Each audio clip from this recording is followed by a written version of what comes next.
Now, Dr. Zakir, on to the second category of people. We're talking about exemptions. Can you list or mention all of the different categories of people that are exempted from fasting during the month of Ramadan? There are, in total, according to me, 13 categories of people who are exempted from fasting. The first is if the person is an unbeliever, if he is a non-Muslim. Number two, if he or she is a minor. Number three, if the person is insane. Number four, if it's a lady and she is menstruating, she need not fast. Number five, if she has her postnatal bleeding, she's exempted from fasting. Number six, if she's pregnant, then she's exempted. Number seven, if she's breastfeeding, she's exempted. Number eight, if the person is ill or is sick, he or she is exempted. Number nine, if the person is disabled.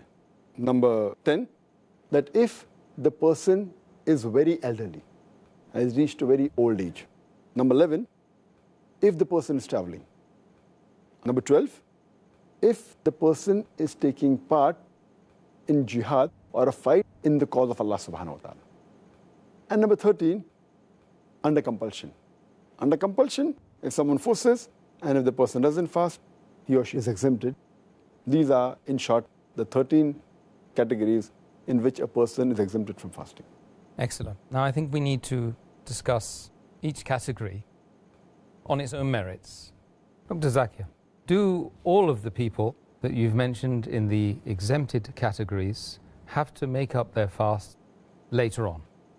Out of the 13 categories which I mentioned, the first three categories, they don't have to make up their fast later on.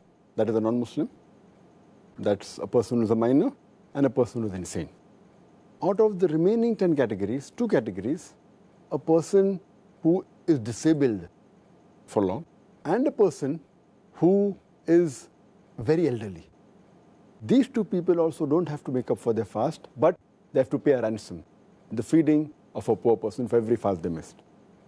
As far as the other 8 categories are concerned, the moment the condition in which they are, it gets reversed, then they have to make up for the fast which they missed.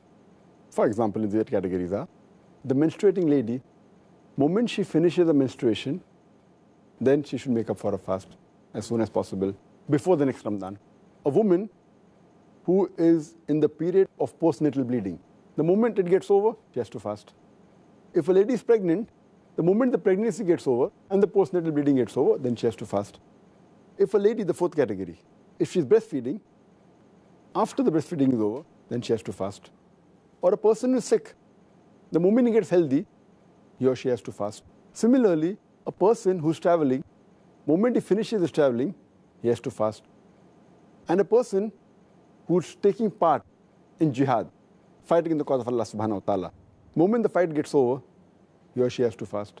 Similarly, a person who's in compulsion and is not fasting, the moment the compulsion is removed, he or she has to fast. But naturally, all these have to be done before the next Ramadan.